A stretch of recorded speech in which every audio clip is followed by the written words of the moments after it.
안녕하세요. 독서연구소 고영선 작가입니다. 여러분 반갑습니다. 우리가 소위 디지털 시대를 살아가면서 또 4차 산업혁명 시대를 살아가면서 이러한 질문을 던지는 경우가 더 많아졌습니다. 예를 들어서 소셜미디어는 우리의 자아도취를 부추기는가, 허영심을 부추기는가, 온라인 시대에 살고 있는 현대인은 더 외로운가, 지금 현재 미디어 환경은 우리의 분노를 더 조장하는가 등등 이 테크놀로지와 감정의 관계에 대해서 질문을 던지고 그 답변을 찾아가려는 노력을 지금 많이 하고 있는 시대에 살고 있습니다. 저 또한 이 테크놀로지와 감정의 관계에 대해서 이제 관심이 많고 궁금하기도 해요. 과연 우리가 이렇게 유튜브 시대, 소셜미디어 시대에 살아갈 때 과거보다 우리가 더 자아도취를 하고 있는가, 허영심이 있는가 라는 것에 대해 궁금증이 있었는데 거기에 대해서 완벽하게 해답을 내준 책이 한 권 나왔습니다. 바로 테크 심리학입니다. 이 테크 심리학은 우리가 현재 궁금해하고 있는 테크놀로지와 감정이 관련된 6가지 질문에 대한 답변을 하기 위한 책입니다. 6가지 질문이 어떤 것이냐면 이겁니다. 소셜미디어는 사람들을 자아도취에 빠지게 하는가? 허영심, 자아도취에 관련된 거. 두 번째는 인터넷이 현대인이 겪는 고독의 원인인가? 고독 혹은 외로움에 관련된 거. 세 번째는 디지털 기기 때문에 지루함을 견딜 수 없게 되었는가? 지루함과 권태에 관한 이야기. 멀티태스킹 환경으로 집중력을 잃어가고 있는가? 집중력. 우리가 전에 저집중 책도 했었죠? 디지털 환경에 지나치게 노출된 나머지 어떤 것에도 놀라지 않게 되었는가? 경외감, 놀람 이런 거고. 마지막으로 소셜미디어는 분노를 조장하는가?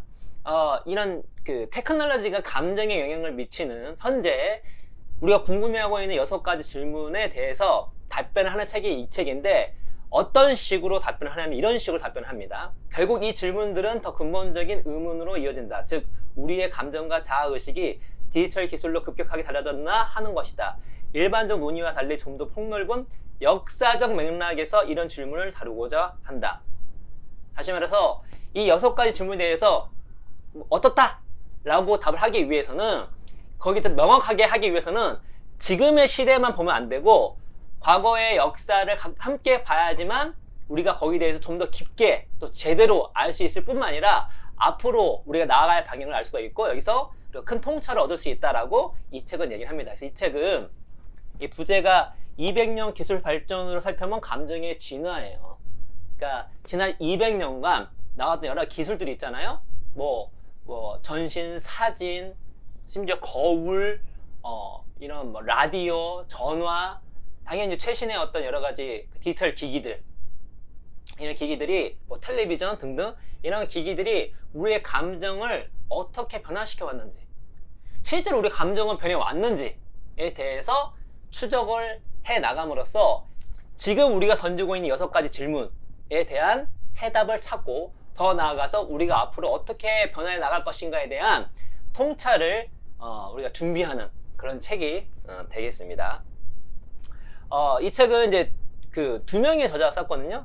한 분은 루크 페르난데스와 수전 맷인데 두 분은 부부인데 이 루크 페르난데스 이분은 경력이 좀 특이합니다. 정치학 박사인데 그 이후에 17년 동안 소프트웨어를 개발을 했고요. 그 이후에 그 경력을 통해서 컴퓨터 과학을 가리키는 교수가 됩니다. 그리고 이 배우자인 수전 맷은 역사 교수예요.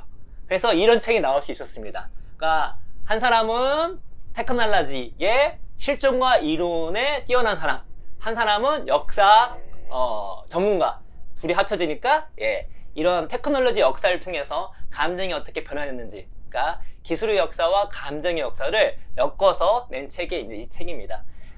이 책의 장점은 무엇이냐면 역사를 쭉 봐야 되잖아요. 중요한 건 레퍼런스죠. 그래서 이 책, 제가 본 책 중에 레퍼런스 가장 긴 것 중에 하나인가, 페이지 대비 전체 책 페이지가 640페이지 정도 되거든요. 근데 여기 참고 문헌 페이지만 거의 120페이지입니다. 그만큼 이 두 분의 교수가 철저한 어떤 근거를 통해서 쓴 책이 바로 이 책이기 때문에 우리가 이런 기술의 발전과 기술의 변화에 따른 감정에 대해서 큰 깨달음을 얻을 수가 있는데 저는 결론적으로 이 책을 통해서 3가지의 깨달음을 얻었습니다. 첫 번째는 과거의 감정과 현재의 감정은 다르다. 그러니까 우리가 감정이라고 하는 것은 지극히 생물학적이고 모든 인간이 똑같이 갖춰질 수밖에 없는 거라 생각하는 경향이 있습니다. 실제로 아이들을 보면 그런 느낌이 들죠. 우리가 감정은 기본 감정과 복합 감정이 있습니다. 이 기본 감정이라 하는 것은 무엇이냐면 인간이 태어날 때부터 갖게 된다고 생각하는 것이에요. 예를 들어서 뭐 분노, 놀람, 기쁨, 뭐 공포, 뭐 이런 슬픔 이런 겁니다. 그래서 아이들을 연구해 보면은 이런 5가지 기본 감정을 아이들이 표출을 많이 합니다. 그리고 만 2세가 되면 복합 감정이라는 것이 생깁니다. 복합 감정은 이제 뭐 수치심, 뭐 당혹감, 뭐 이런 것인데 슬슬 자의식이 생기면서 자기 평가와 결부된 매우 복합적인 감정이 생기는 거예요. 그래서 발달 심리학에 대해서 쭉 읽어보면 감정이라 하는 것은 발달상 인간으로 그냥 모든 것이 갖춰져 있기 때문에 과거나 지금이나 크게 다르지 않다. 왜냐면 과거에도 인간이고 우리 현재도 인간이잖아요 라고 생각할 수 있지만 우리가 이 책을 통해서 발견할 수 있는 것은 무엇이냐면 과거의 감정과 현재의 감정은 완전히 다릅니다. 일단 현재에 있는 용어가 과거에 없는 경우도 많고요. 그리고 그 용어를 표현했을 때 느끼는 그 용어가 우리 감정 어떤 표현을 하잖아요. 허영심이면 어떤 표현을 하잖아요. 그거에 대한 우리의 어떤 평가도 달라요. 이제 우리가 이제 이 뒷부분에 영상 이제 후반부 때 자아도취에 대해서 간단하게 알아볼 텐데 자아도취라는 것이 과거와 현재가 매우 달랐습니다. 그래서 우리 역사책을 읽을 때 역사책에 있는 사람들의 어떤 감정 표현이 있잖아요. 그것이 현재와 과거가 다를 수 있다는 거를 인식할 필요가 있습니다. 역사적 맥락에 따라서 감정은 달라다. 심지어 과거에는 없던 감정이 현재에는 있다 할 정도로 우리가 역사를 지내면서 과거와 현재는 감정이 다르다라는 걸 이렇게 이 책을 통해서 한 가지 알 수 있었고요. 두 번째로는 이 책 주제대로 기술이 우리의 감정을 매우 많이 변화시킨다. 우리가 형성된 감정이라는 하는 것은 기술의 영향을 매우 크게 받고 있고 심지어 기술의 힘은 더 강해지고 있다. 왜냐면 우리가 더 예전보다 기술 의존도가 더 깊어지기 때문에 기술은 우리의 감정을 매우 강하게 바꾸고 영향력을 미친다. 그 말은 뭐냐면 우리 역사 속을 통해서 인류가 그런 감정이 변한 것도 있지만 현재 우리 현대의 삶을 우리도 내가 어떤 기기를 쓰고 그 기계에 대해서 어떻게 생각하냐에 따라서 내 감정이 바뀔 수도 있다는 것입니다. 그러니까 너랑 나랑 같은 용어를 쓴다 할지라도 허영심, 자아도취, 어떤 경외감, 분노를 쓴다 할지라도 우리가 어떤 테크놀로지를 사용하고 있는가에 따라서 너와 나가 얘기하는 감정에 대한 진정한 의미는 각자의 의미는 다를 수 있다는 거죠. 그래서 우리가 같은 얘기를 하지만 같은 얘기를 하고 있지 않을 수도 있다는 것입니다. 감정에 대해서 콰인식으로 철학자 콰인이 그런 비슷한 얘기를 했죠. 세 번째는 감정이라는 것은 지극히 개인적이고 또 생물학적이기도 하지만 우리가 생각하는 것보다 내가 갖고 있는 감정은 사회 문화적 산물이다 라는 것이죠. 그러니까 감정이라는 것은 나의 감정이기 때문에 내가 이렇게 표출되기 때문에 외부의 영향을 덜 받는다라고 생각할 수 있고 제가 첫 번째 얘기했던 기본 감정도 있고 아이들부터 무슨 감정이 있으니까 이거는 그냥 내가 타고나고 지극히 내 안에서 내재화된 것이라 생각할 수 있지만 이 책을 통해서 우리가 알 수 있는 거는 감정이라는 것들은 우리가 생각하는 것보다 더 사회적이고 문화적인 현상이다. 그래서 정역에 보면 내가 어떤 환경 속에 살고 어떤 문화 속에 살고에 따라서 내 감정이 바뀐다는 거죠. 당연히 우리가 같은 인간이지만 나라마다 같은 감정 용어를 쓰지만 그 감정을 느끼는 방식과 인식과 평가가 달라질 수 있다는 것입니다. 그래서 우리가 이 책을 통해서 이 3가지 감정에 대한 기술 역사를 통해서 감정에 대한 통찰을 얻을 수가 있는데 오늘은 그 한 가지 예로 유튜브는 소셜미디어는 테크놀로지는 우리 자아도취, 허영심을 어떻게 부추겼는가 부추긴 게 맞는가 대해서 아주 간략하게 알아보도록 하겠습니다. 첫 번째는 허영심이에요. 이게 목차를 보면은 그 6가지 질문에 대한 식으로 되어 있는 겁니다. 목차를 보면은 6가지 감정에 대해서 얘기를 해줘요. 1번은 허영심에서 자아도취까지, 2에는 고독한 클라우드, 3번은 지루함을 벗어나다, 4번은 주의 집중, 5번은 경외감, 6번은 분노. 6가지 감정에 대해서 이제 풀어주는 책인데 첫 번째 자아도취, 허영심에 대해서 얘기를 해보면 이 그림에 대해서 책은 이렇게 설명합니다. 1640년경에 제작된 하르멘 스텐베이크의 바니타스는 16세기와 17세기에 출현한 바니타스 장르를 대표한다. 이 그림은 인생과 성공의 덧없음과 죽음의 임박을 관람객에게 일깨워준다. 아울러 세속적 성취에 숨어있는 허영심과 자부심에 대해 경고를 던진다. 그러니까 18, 19세기 전에는 거의 19세기 전에는 이런 허영심, 우리 자아도취 여기에 대해서 매우 부정적이었습니다. 이건 거의 죄악시에 섰어요. 그래서 이 허영심이란 바 자체가 허영심의 베너티잖아요. 원래 뜻이 헛된, 소용없는, 가치 없는 이라는 뜻입니다. 그래서 원래 허영심은 뭐죠? 가치가 없는 거예요. 더 나아가 죄악인 겁니다. 기독교적으로 얘기하면 죄악이에요. 때문에 허영심 자아도취는 이거는 추구하면 안 됩니다. 추구하면 항상 경고가 들어가요. 이러면 안 돼. 그럴 수 없어. 그래서 뭐 19세기 전, 18세기 전에 있는 그 사람들 입장에서 허영심이라는 것은 절대 가져서는 안 될 감정 중에 하나였습니다. 자기를 드러내? 허영을 부려? 그건 아닌 거죠. 그런데 이게 어떻게 달라지기 시작했냐? 이제 편지가 나오기 시작할 때부터 달라집니다. 읽어드릴게요. 사람들은 편지에 자신의 모습을 드러내야 한다고 믿었다. 좋은 자들은 실제로 만날 때는 허영심이나 이기주의가 결코 허용받지 못하지만 편지에서만큼은 허용된다고 가르쳤다. 뭐죠? 그 전에 원래 자아도취라는 거 하는 것은 내가 갖고 있던 욕망이나 이런 것들 표출하는 건데 전혀 그런 걸 표출하면 안 되는 그런 시대 속에 살았었는데 편지가 등장하는데 그 편지가 그전부터 서신이 있었죠. 이게 근데 19세기 우편 혁명이 벌어지잖아요. 그래서 일반 사람들도 편지를 보낼 수 있는 상황이 벌어지게 되면서 어떤 일이 벌어지나 우리가 만나서 대화하거나 사회적으로 있을 때에는 자신의 감정이나 자신의 허영이나 자신의 자부심 같은 거를 자기 자랑을 막 하면 안 되는 분위기야. 이건 하면 안 돼. 근데 편지에서만큼은 괜찮아. 왜? 이건 개인적인 거잖아. 하면서 우편 혁명을 통해서 편지의 대중화가 형성이 되면서 사람들은 슬슬 그래 내가 갖고 있던 이 욕망, 내가 갖고 있는 이 허영심, 나에 대한 자부심 표출할 수 좀 있잖아 하면서 슬슬 사람들이 허영심은 죄에서 조금은 표출할 수 있는 걸로 바뀌기 시작하는 것입니다. 우편 혁명을 통한 편지가 사람들에게 영향을 미치기 시작하는 것이죠. 그러다가 뭐가 나오죠? 사진이 나옵니다. 사진이. 그래서 이 책에 나오는 사진 하나 보여드리면 이제 이 사진에 대해서 어떻게 설명하냐면 1858년경 조지 노스럽의 초상화. 노스럽은 정찰대원으로 미네소타 전역을 일주하면서 아메리카 원주민들과 교역하는 등 모험에 가득 찬 삶을 살았지만 금광을 캔 적은 없었다. 그럼에도 음파 사진에서는 채광 장비를 들고 자세를 취했다. 뭐죠? 이제 사진을 찍으면서 나를 찍잖아요? 찍는데 이제 사진은 나만 보는 게 아니라 같이 보잖아요? 그러니까 뭐죠? 이렇게 뭔가 부풀리고 싶은, 과장하고 싶은 거야. 그래서 금광을 캔 적도 없는데 이게 금광 캔 것처럼 딱 사진을 넣어버리는 것입니다. 이때 유행했던 게 뭐냐면 우리가 이제 독서연구소잖아요? 이때 이제 사람들 사이에 어떤 문해율, 그러니까 책을 좀 읽을 수 있다, 글자를 안다 모른다가 상대적으로 어떤 사회적 지위나 어떤 자부심의 큰 메리트였어요. 그런데 그러니까 뭐였죠? 사람들이 사진을 찍으며 가식적인 모습을 취했다고 지적하는 잡지도 있었다. 문해율이 낮았던 시대였는데 사람들은 사진에서 문해력을 드러내고 싶어 했다. 뭐죠? 제 영상을 찍을 때 이렇게 우리 책장을 보여주잖아요? 그러니까 이런 거죠. 이거 보여준 이유가 나 이 책 읽지도 않았는데 여러분한테 나 이렇게 책 좀 읽어 라는 거가 예전에 사진 찍을 때 있었다는 거죠. 그래서 사진 딱 찍으면 책도 거의 안 읽고 심지어 글자도 모르는데 다 이렇게 그 책을 한 권 들고 아니면 딱 책을 기대서 사진 찍는다는 거죠.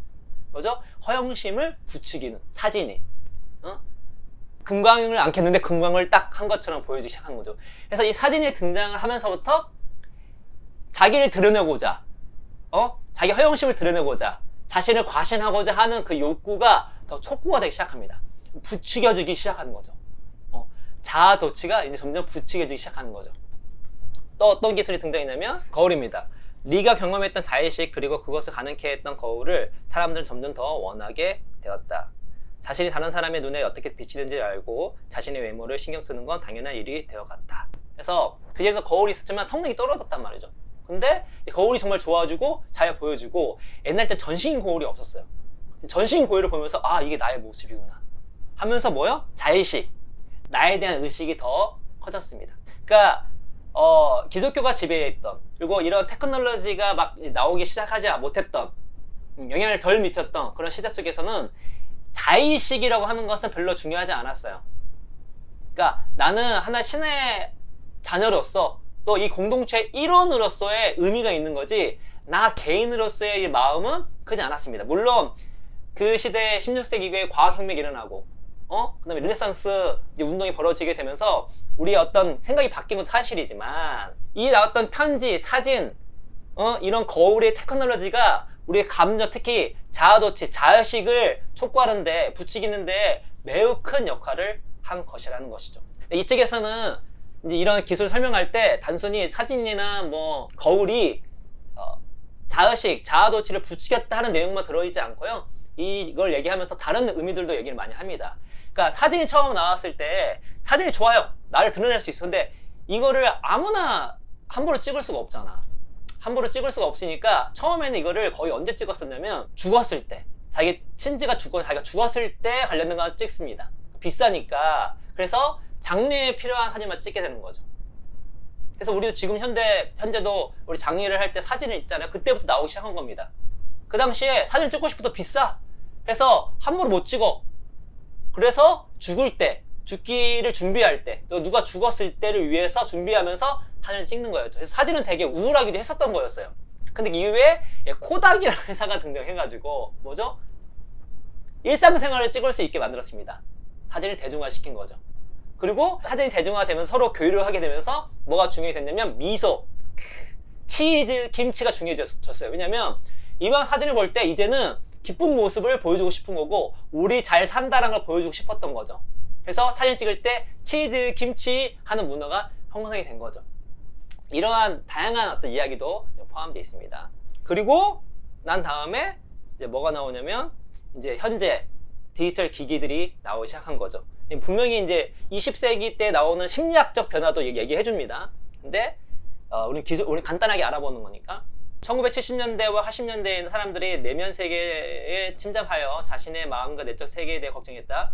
자신의 걱정거리를 면한되는 친구나 가족들에게 털어놓긴 했지만 대체로 자기 반성은 개인적 차원에 머물러 남들 눈에 거의 띄지 않았다. 반면 오늘날 사람들은 내면의 상태든 외모에 관한 것이든 인터넷을 통해 만천하에 알린다. 자기의 몰두가 보다 공적이고 눈에 보이는 성격을 띠게 된 것이다. 뭐죠? 지금은 완전히 자기를 드러내는 시대라는 거죠. SNS, 유튜브, 블로그 뭐 등등 영상으로, 사진으로, 뭐 글로 자기를 드러내는데 전혀 꺼리낌이 없는 그 시대에 하게 됐는데 그것이 뭐다? 이 기기의 테크놀로지 발전에 따라서 우리의 허영심, 자아도취, 자의식에 대한 표출이 달라졌다는 것이죠. 그래서 여기서는 이제 뭐 각 현재 나오는 디지털 기기, 디지털 서비스마다 어떻게 영향을 미치는지 쭉 나오면서 핵심은 이겁니다. 현대의 자아도취자들은 페이스북에 올라온 좋아요 수를 센다. 그러나 유사점 뒤에는 중요한 차이점이 숨어있다. 나르시스는 다른 사람과의 관계를 망쳐가며 자신의 만족을 추구했지만 현대의 자아도취자는 다른 사람들과의 사회적 유대를 유지하는 데 매달린다는 것이다. 현대인들은 자신의 모습을 들여다보는 것에 만족하지 않는다. 소셜미디어에서는 누구나 다른 사람의 시선 속에서만 존재할 수 있다. 셀카 사진은 팔로워들의 반응이 있어야만 소개의 목적을 달성할 수 있는 것이다. 셀카 사진과 소셜미디어는 자신을 홍보하기 위한 것이며 여기서 자신은 사회적으로 형성된 자아이다. 이게 매우 중요한 포인트입니다. 이게 우리가 배울 통찰이에요. 우리가 뭐죠? 우리가 보통 나르시시즘 했을 때 그거는 자아도취를 하는 것은 그야말로 거울 위에 비친 나를 보고 와, 넌 최고야. 너무 멋있어. 내가 짱이야. 라는 식으로 그야말로 내 자신을 바라보면서 자아도취를 했는데 현대의 소셜미디어와 유튜브와 지금 디지털 기기는 뭐냐면 사회적으로 연결을 시켜준단 말이죠.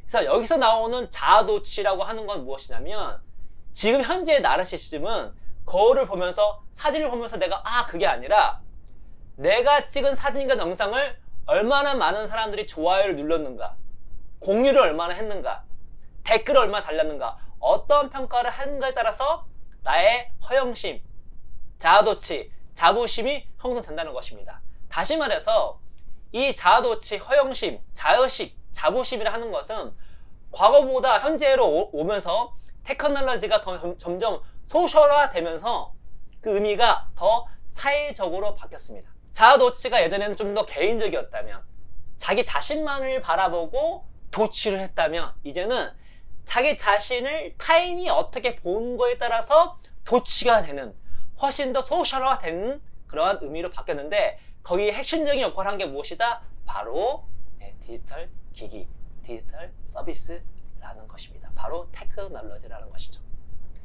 우리도 여기 통해서 알 수 있는 거는 과거와 현재의 저희 세 가지 성찰을 배울 수 있죠. 과거와 현재의 감정이 다르다는 거. 두 번째, 기술이 그만큼 감정에 매우 큰 영향을 미친다는 거. 세 번째로는 우리가 감정이라는 것이 개인적일 뿐만 아니라 그의 동급 그 이상으로 사회적, 문화적 산물이라는 것을 우리가 알 수 있는 대목이라는 것입니다.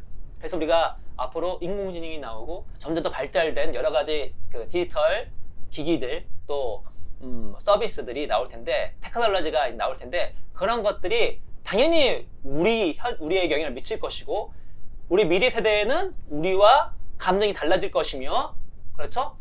그 어떤 기계에 맞춰서 또 새로운 감정이 형성될까라고 하는 것들 우리가 예측해 볼 수가 있는 것이죠. 그래서 실제로 벌써 우리 진짜 40대인데 20대, 10대 만나보고 대화를 해보면 어떤 감정선이 미묘하게 다릅니다.